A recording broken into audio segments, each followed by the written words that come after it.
It's kind of interesting seeing PC players talk about Switch 2 because a lot of these guys are just in complete denial about what's happening right now. Like, they genuinely think that Mario Kart World is dead. They genuinely think that Donkey Kong Bonanza didn't move many units. They're still trying to tell you that the Switch 2 has failed sales-wise. It's kind of amusing. It's adorable, honestly, just how desperate they are to keep up the farce. But obviously this is all going to fall apart this year with the announcement of the next Nintendo Direct and the next wave of Nintendo Switch 2 games, and like just the endless coping and seething from the community. Eventually, people are going to realize that the PC Master Race are completely delusional and not to listen to them, because we've been saying this for a long time. Like, everything they say is completely and totally wrong. When it comes to, the narrative that they can just pirate, Nintendo Switch 2 games, that the Nintendo Switch 2 games aren't good, that the hardware isn't good, that it's too expensive. They are complaining about a $450 piece of hardware when the average PC costs, 5 times that much, right? And the prices are going up. They can cope and seethe about it all they want, but, the reality is, PC is more expensive than console. If you pay for an $800 PC, you're gonna get something that is not on par with more affordable gaming hardware. If you're gonna have a more powerful PC, you're gonna have to shell out for it, and that is why gaming PCs are never, ever, ever, ever going to be viable with consoles, and why you constantly see the Steam store just flooded with ports of console games, is that it's not a viable ecosystem. And anybody who knows anything about the industry will tell you this. I've been saying that the PC industry died around 2000. That's the last time we saw any real relevant wave of PC exclusives. They don't even do boxed PC games anymore, right? You just download them onto your system. Steam is the only way to get PC games now. So when you take that into consideration, when you look at just the decline of PC and just how it wasn't relevant at all, and the copes that people come up with to try and justify this platform, everything they say is a complete lie. The idea that PC is more affordable than consoles, if you just scrounge for PC parts and you pirate everything, it's more. It's more affordable if you just steal the PC. You see people talking about how the games are better, or that they're uncensored, which is a complete cope. And alternatively, and we're seeing this more and more, they keep complaining about Nintendo stereotypes that are not and never have been true. Traditionally this was things like the games are for children, and that they're censored, and that there's nothing for me, an adult gamer, to play.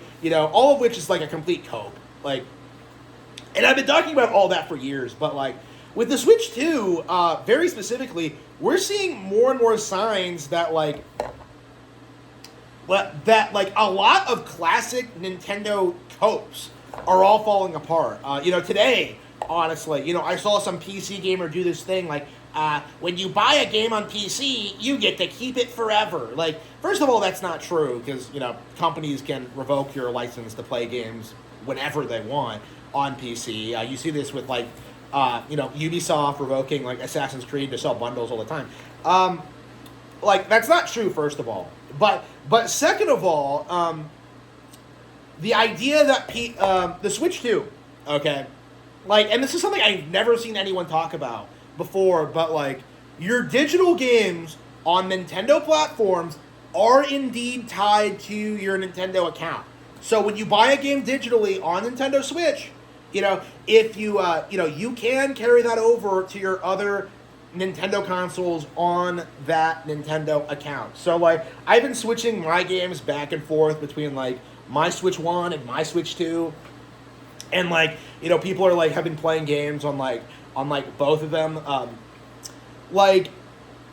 That's the reality of it, is that Nintendo consoles are multi-generational now. They are making the transition into going into the digital ecosystem. They are able to they have kept their eShop. They have tied everything to the Nintendo accounts, and what that means is you no longer have to rebuy your games on new platforms. So that means something like, I don't know, like Mario Galaxy is just going to get like re-released on the eShop, and it's just going to stay on the eShop unless it gets delisted for some reason.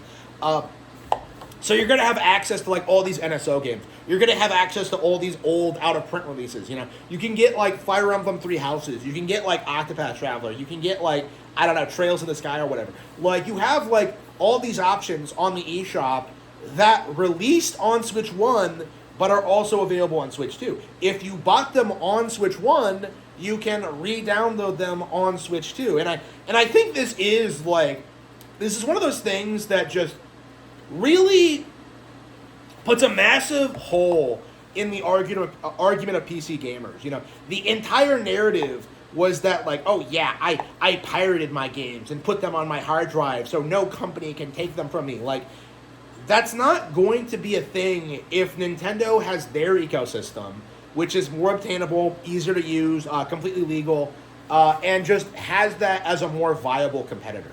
You know, like that's going to be like the reality that PC gamers are going to have to face, is that console manufacturers are at the point now where now that things are more digitized, they can start doing this thing where they can keep where they can more easily port games to other consoles. You know, honestly, without even putting any effort into them. Honestly, with like the Switch 2, like, you know, it's fully backwards compatible with the Switch 1. So it is remarkable, like how so many PC gamers seriously believe, continue to believe that Nintendo consoles, they rip you off, and that like you're gonna have to endlessly rebuy these games, and you know, while simultaneously complaining about not being able to rebuy those games that they're talking about NSO, right? You know, like PC gamers are still like coping and seething. You know, like they still do this thing where they complain about game prices. You know, like that's another thing they do, is that they constantly say that Nintendo games never go on sale, and yet you can see Nintendo games going on sale. Like what we're seeing is just this. The entire narrative regarding like Nintendo hate has been collapsing in real time for years. And the PC Master Race just can't keep up. You know, they're still making videos about Power World in 2026. Like when Nintendo's already won the lawsuit, where Power World's on the way out, like when Pokepia is going to be a huge hit. Oh yeah, they're denying that Pokepia is going to be a huge hit, by the way. Like they're doing everything they possibly can to downplay and ignore Nintendo, and it's just going to blow up in their faces in like a really spectacular way. Like, this is, I think, kind of the last stand for Nintendo hate. You know, the last stand of like just weird, terminally online like Nintendo haters who have been trained to hate them for like decades. Like, they will not survive this console generation. Like, it's remarkable how we're at the point now where they keep hyping up absolute nonsense like Expedition 33 or Baldur's Gate or Elden Ring, when like, you know, Tears of the Kingdom by itself stomps all of that. Like, it's kind of remarkable to see how badly Nintendo is destroying the competition right now, and like I don't know how much longer the industry can deny it. Like, you know, at a certain point, you are going to see more like real Nintendo YouTubers speaking out against Nintendo hate, you know. Like, I'm seeing a lot of people, like, acting surprised that, like, oh, Arlo is, he's criticizing Nintendo. Nintendo's biggest fan is hating on the company. Now, Arlo is a fucking parasite. You know, he's a literal Muppet. You know, I have never considered Arlo a Nintendo fan. You know, and, you know, it's things like that where, like, you just can't take these people seriously. Like, if they don't know, like, if they're really going to take people like Arlo seriously, it's just, yeah. They simply don't know what they're talking about.